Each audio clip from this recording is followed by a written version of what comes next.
네, 안녕하십니까.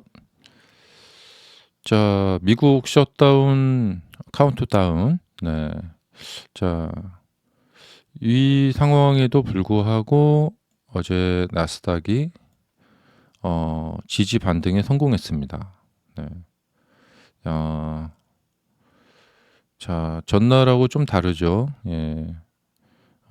전약 후 강으로 이렇게 상승하게 됐고요.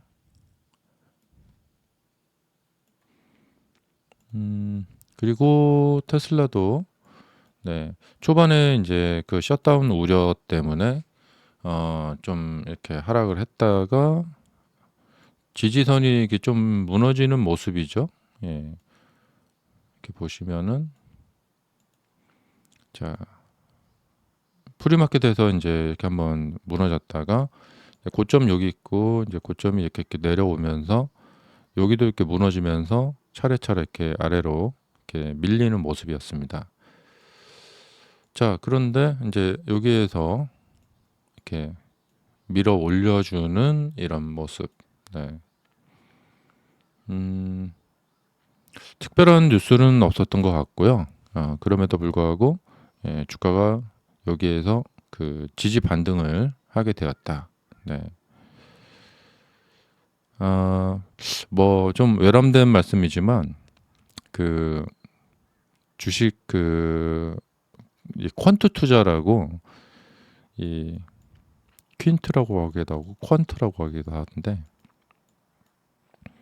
큰 퀀트 투자 회사는 하루에 350조 정도도 거래를 한다고 합니다. 예. 그러니까 좀 극단적으로 말씀드리자면 뭐냐면 자신들이 가지고 있는 주식으로 매도를 해요. 그리고 같이 옵션으로 풋 포지션을 취합니다. 그러니까 이제 떨어지면 돈 버는 거 취하는 거죠. 그래도 이런 데서 이제 옵션 풋을 쳐놓고 테슬라 주식을 팔아버리죠. 예. 그리고 자기들이 여기까지 딱 팔아서 자기들이 정한 대로 팔고, 예. 그 다음에 여기에서 이제 청산을 하죠. 그러면 이렇게 강하게 매수가 이렇게 들어오게 됩니다. 그 돈이 많은 이 세력이, 그러니까 일종의 주가 조작이죠. 조작이라기보다도, 예. 그러니까 주식도 많이 갖고 있고, 돈도 많고, 예. 그러면 자기들 마음대로, 예. 주식을 팔아서 주가를 떨어뜨리면서 이 옵션으로 돈을 버는데, 다들 아시다시피 이 옵션은 적은 돈으로 훨씬 더 많은 뭐 100배, 1000배도 막 수익이 낼 수가 있죠. 음. 그래서 주식으로 이렇게 팔면서 손실을 보더라도 옵션으로 충분히 만회가 된 훨씬 많은 돈을 버는 뭐 지금 썰에 의하면은 주식 총 거래 대금이나 주식 시장 자체가 1이라고 봤을 때 옵션 시장이 한 7배 내지 한 6배 정도 그렇게 이제 이 움직이는 돈의 규모가 선물이나 옵션 그러니까 이렇게 파생 시장이 훨씬 더 크다. 예. 그러니까 파생 시장은 돈이 많이 돌고 돈이 많은 세력이죠. 그리고 파생 시장으로 주로 돈을 벌고 그다음에 주식 시장은 어린아이 같은 거예요. 예.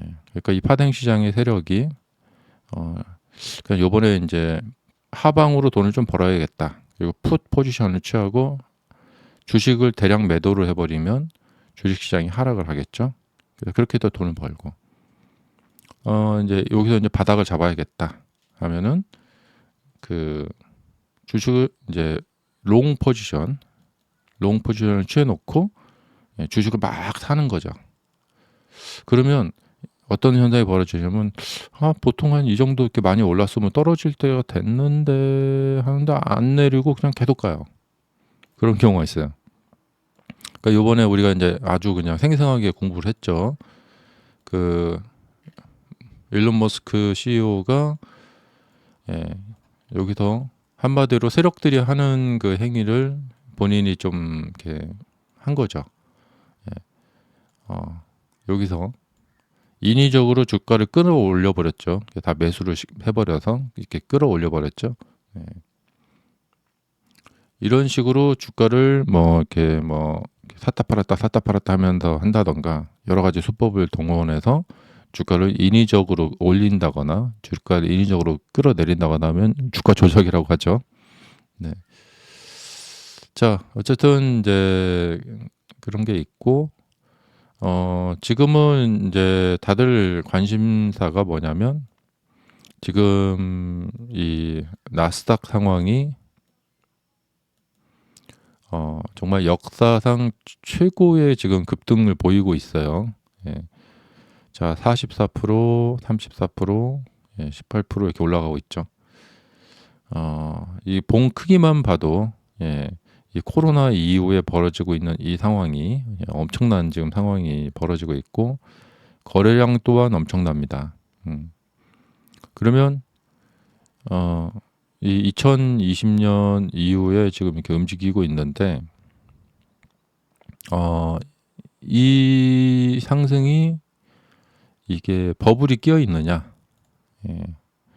아니면 이것은 그냥 골디락스라고 하죠. 예.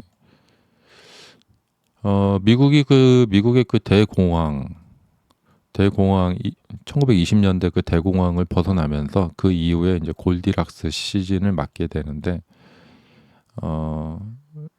뭐 2차 세계 대전도 있었지만 그러니까 그리고 이제 빌 클린턴 대통령 시절에 이제 골디락스가 있었는데 그러니까 그러니까 적정하게 이렇게 너무 뜨겁지도 차갑지도 않게 꾸준히 올라가는 거죠.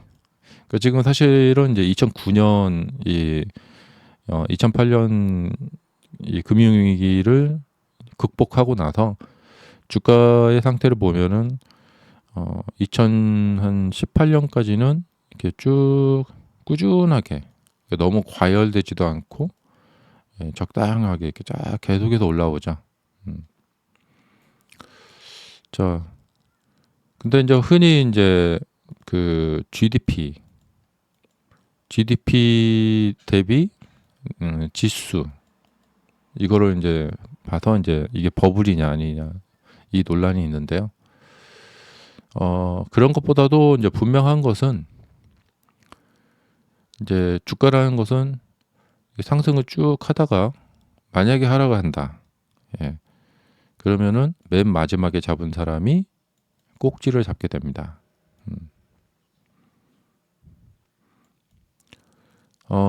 그리고 그 이후 상황은 어떻게 될지 몰라요. 예. 그러니까 이제 과거 보면은 이제 뭐 2007년도에 이제 금융위기가 터졌어도 주식시장이 많이 하락을 했어도 회복되는데 1년, 2년, 3년밖에 안 걸렸어요.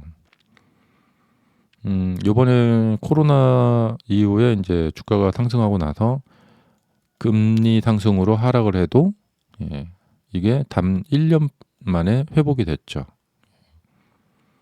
이것은 이제 뭐랄까 좀 상승 추세여서 그런 거 있기도 한데 주식 시장이 좀 무서운 게 뭐냐면 여기서 사서 물려도 1년이면 회복될 거야. 예. 근데 그게 다시 반복이 된다라는 보증이 없어요. 하지만 그동안 그래 왔잖아. 예. 이번에도 그렇게 될 거야. 그렇다면은 매수를 해도 되고 이렇게 떨어졌다 회복되면 나중에 돈 더 벌겠죠. 예. 그냥 더 올라가면 땡큐고요.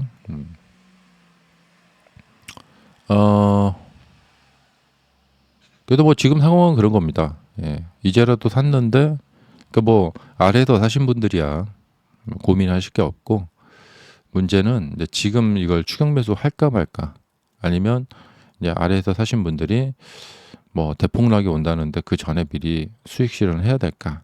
예. 근데 뭐 미리 수익 실현하는 건 아닌 것 같고요. 예.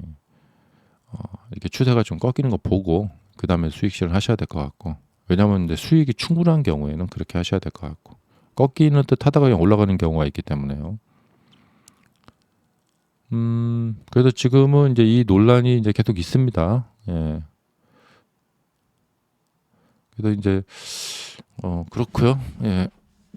그래서 가면 갈수록 이제라도 따라 붙어야 되나 하는 분들이 가면 갈수록 이제 어려워지는 상황이 올 건데, 제 경험상에 보면은 뭐 이렇게 장기적인 이런 차트 말고 이렇게 주봉 정도나 일봉 정도 보시면은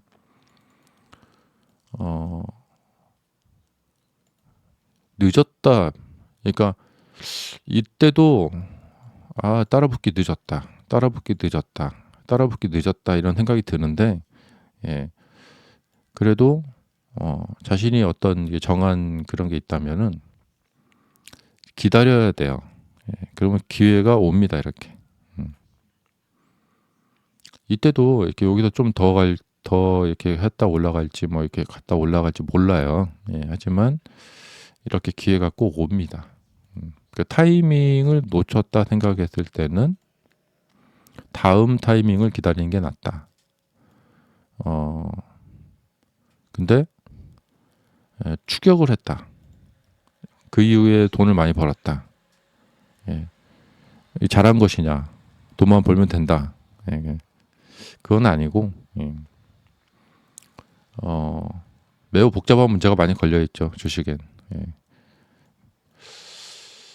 자, 그래서 이제 항상 이제 이렇게 이제 주가가 막 치솟아 올라갈 때, 항상 이제 걱정되는 것은 이제 추격 매수했다가 나중에 이렇게 떨어졌을 때 이제 손실을 보는 거 있죠. 우리가 지금 불과 몇 달 전입니다. 이 상황을 잊지 말아야겠죠. 하락을 할 때는 이렇게 굵직한 이슈로, 확실한 이슈로, 금리 인상이라는 확실한 이슈로 이렇게 하락을 하기도 하지만, 이렇게 큰 하락도 트럼프 대통령의 관세 위협, 그거 하나로 이렇게 떨어진다는 것이죠. 앞으로 이제 금리 인하 시즌인데, 만약에 주가가 이제 이렇게 하락을 한다. 무슨 이유로 하락할까? 지금 아무리 생각해봐야 상상이 잘 안 돼요. 그 이유는 별 이유 같지 않은 이유로 하락을 한다는 얘기죠. 그러니까 대공황 시절에도 그 전에 이제 버블이 있었고, 그 다음에 대공황 시절에 이렇게 하락을 했을 때 무슨 이유로 하락을 했느냐? 별 큰 사건도 없었어요. 그냥 단지 사람들의 고점 인식. 그동안 이거 너무 많이 올랐던 거 아니야? 하면서 사람들이 점점 팔기 시작하면서 그 고점 인식이 시작이 되면서 이렇게 떨어졌던, 무슨 큰 사건이 있었던 거 아니고. 그러니까 고점을 치고 떨어질 때는 꼭 무슨 큰 사건이 터져야만 하는 건 아니다. 그 서브프라임 사태 때는 그 리먼이나 베어스턴스 그런데 그 사건이 있어서 그것 때문에 이제 하락을 했는데,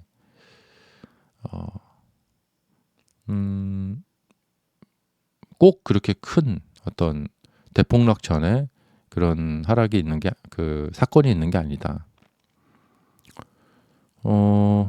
큰 사건이 있어서 이제 급락하기도 하고, 큰 사건이 없어서 급락하기도 합니다. 근데 가장 당황스러운 것은 뭐냐면, 이렇게 고공행진을 하다가 미국 주식의 특징인데, 역사를 보면은 이제 블랙 먼데이 사건이 있죠. 이 블랙 먼데이 사건 보면은 다음날 아침에 눈 떠봤더니 갑자기 이 지수 자체가 마이너스 22% 떨어져 있더라. 급락해 있더라. 그러니까 이제 프리마켓에서 이 급락이 나온 거죠. 여기서 만약에 그런 급락이 딱 터졌다. 그러면은 저가 매수 기회가 왔네. 저번에 여기서 못 샀으니까 이번에 사야지. 이게 잘 안 된다는 거죠. 그리고 미국 주식 시장은 이 상한가 하한가 제도가 없기 때문에 하락을 하려면 끝없이 하락을 할 수도 있어요. 저번에 이제 일본 니케이 일본 니케이가 빠졌을 때도 기억나시죠? 자, 그래서 지금 사상 이제 우리는 지금 어떤 시점을 살고 있느냐? 나스닥 주식시장 역사상 가장 꼭대기에 살고 있다. 네. 자, 다우지수 보시면은 다우지수 역사상 가장 꼭대기에 살고 있다. 예. 그 말은 뭐냐면 가장 고점일 수도 있다는 거예요. 감사합니다.